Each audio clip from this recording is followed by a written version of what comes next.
All right, here's another New England Patriots 2025 NFL draft target. Today we're talking about a guy I pushed so hard for, almost to the point that I probably annoyed Jim Nagy to get him the Senior Bowl, but went to the Hula Bowl, looked great there, and then got to the Shrine Bowl, really impressed people, and just steadily, just climbing up the boards. Seems like everybody knows who he is now. We're talking about Efton Chism, wide receiver from Eastern Washington, who is a dynamic and intelligent wide receiver prospect who has flown under the radar because of his FCS pedigree. But he's consistently produced like Power 5 standouts. Now, despite being 5'10 and 195 pounds, Chism has been the centerpiece for Eastern Washington's passing attack for multiple seasons. And again, despite his size and primarily working as a slot receiver. Now, he's a former high school quarterback, so Chism shows an advanced understanding of coverages and spacing, and he plays with poise, but he also brings that high level of toughness to the position. He's a team captain, and all reports and interviews tell us that Efton is highly respected in the locker room, is known for his attention to detail, resilience, and unselfish play style, making him a seamless cultural fit in Foxborough. Now, his 2024 stats are really, really impressive. In 12 games, this guy's had nearly 400 pass snaps, which gave us 120 receptions on 146 targets, over 1,300 yards.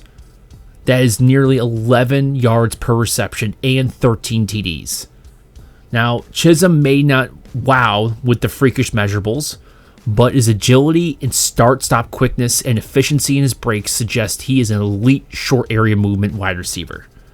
And looking at his testing numbers, it shows that. Now, his 40's not great, it's 4.7. But his short shuttle, 4.06. 3-cone, 6.77. He's also got some pop, nearly 10-foot broad, verticals over 34 inches, and he benched 16 reps. So, quick, durable, got some pop to him. Which I will note that 3-cone and shuttle times align with the kind of lateral quickness that should be coveted from those inside receivers. Now, looking at his film, this guy is a route technician, surgical with his releases. He stacks DBs quickly, he varies tempo to manipulate coverage, and definitely has a high-level understanding of leverage and zones. He has great hands, decent catch radius for a guy his size, soft, confident hands. He's got plenty of highlight catches. Plus, he's extremely reliable on contested catches despite being a smaller slot receiver. Another thing to point out, football IQ and that blend of having that QB background. Watching his tape, this guy has instincts. He reads coverages mid-route, finds that void in the zone, soft spots, he adjusts on the fly, and he just seems to be acting as that extension of the quarterback. He knows what's going on. He just finds the softer spots for his QB. It's great. And that also helps him out with yak. And he's also tough. So that yak physicality works out. He is tough to catch. Doesn't shy away from contact. He breaks tackles. He finishes forwards. And he's a willing blocker in the run game. And of course, there's the versatility. Although primarily slot, he has some Z options there as well. And he works really well at bunch formations. Motion capable, so that's something to consider in the Patriots offense. He's also handed punt returns, and there's some gadget responsibilities that he can possibly pick up. Sounds like somebody we know. Now, weaknesses, like I pointed out, top end speed, he's not a burner. That 4.7, not going to happen. So vertical juice, not really there. But again, he has enough to separate. That short area quickness, chain mover.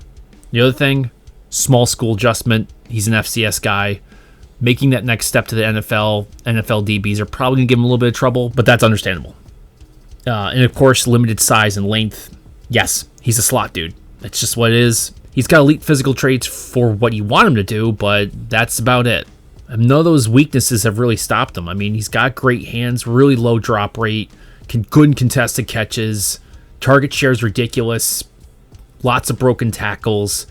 First down gains, this guy's nuts. 43 out of 68 receptions were first downs. Oh, and by the way, and roughly 10% of receptions ended up in TDs last year. It's pretty good. The guy gets open, he gets touchdowns. Big time chain mover. Honestly, when you watch him, the out routes are exceptional. 22 of 26 targets for 202 yards and 3 touchdowns on out routes this year. And like I said, he's a chain mover. I mean, 36.1 of his target share were on crucial downs. So if you need somebody to catch the ball and get the first down, Efton's your guy. And he amassed 789 yards after the catch and only had 3 drops and 146 targets. Now, career-wise, 346 career receptions, 3,852 total yards. That's over 11 yards per reception. 37 touchdowns. Oh, and an interesting one, he has 53 consecutive games with the reception. That's an FCS record. Now, if this sounds familiar, I think everybody's going to give him the comp of Edelman. You could throw Welker in there. But, I mean, they're both 5'10", both in the 190. Both were primarily slot receivers, that chain mover type of receiver. Now, college offense, there's a little bit of difference there. I mean, Efton was a slot guy, pass-heavy, spread system. And, you know, Edelman being a dual-threat quarterback at Kent State. But a reminder, Efton was a high school quarterback. There's a little similarity there, right? We don't know where Efton's going to be drafted, but, you know, Edelman was a 7th-round draft pick in 2009. I think most people would say Efton's probably a day 3 guy. In college, yards per reception, 11.1 for Efton. Julian, in his NFL career, was like around 11. Catch rate, both in the 60s for their catch rate. Yards after catch, now Efton's got him beat on this, 9.28. Drop rate, Efton's got him beat, just around 2. Career for Julian was 4.5. Contested catch rate, Efton might have him beat on this too, but we're talking college versus NFL. Slot usage, Efton being around 75, Julian being around 80, 90% in his prime years. Out route percentage grades, Efton, an elite out route runner. Same thing with Julian. Also throwing options and whip routes in there as well. But point being, if you look these guys side to side in terms of their profile, almost spot on. And again, reminder, Efton was a high school quarterback, just like how Julian was a dual threat quarterback at Kent State. So understanding a defensive structure, pre-snap, reading leverage, anticipating windows, which, you know, obviously helped Edelman excel in option-based route timing. I would have to assume Efton's going to pick that up as well. So the other thing to make note of, high slot usage, third down trust, that efficient short area separation, getting out, getting open quick, secure hands, outbreaking route precision's amazing. So Chism may exceed a little bit with Edelman in terms of his college versus Edelman's, you know, pro. I would say after the catch might be a little bit better with Chism, but, you know, Edelman obviously was that option route guy. But honestly, though, Chism's metrics show that he has the potential to grow into that role as well. But I think that points out that Chism fits perfectly in the Patriots offense, or I would say, you know, McDaniel's offense.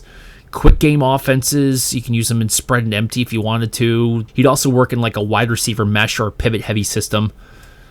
And I know a lot of people are going to say, hey, we already have Pop. Why do you go and get another slot guy?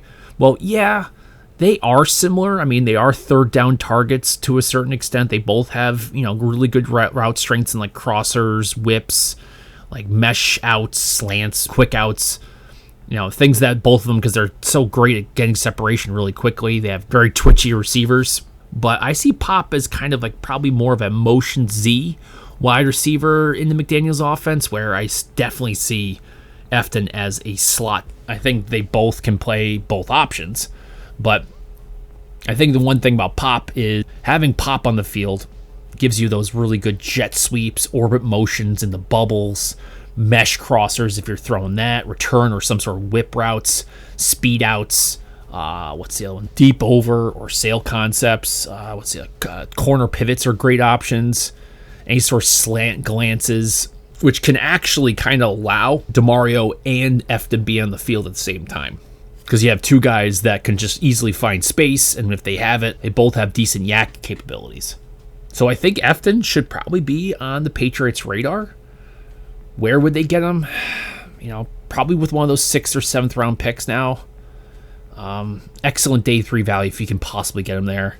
I'm sure he'd become a fan favorite in Foxborough pretty quickly.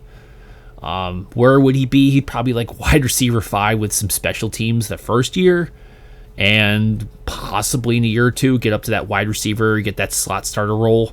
It all depends on how Pop Douglas develops under McDaniels. But interesting things to think about.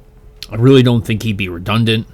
I think he would be that solid chain mover, which will allow Douglas to be more of the bigger play guy, cause a lot of mismatches. A lot of people call it like a volume slot for Chism. I believe that's true. And again, he could be that next Edelman, right? That just reliable slot receiver, timing based.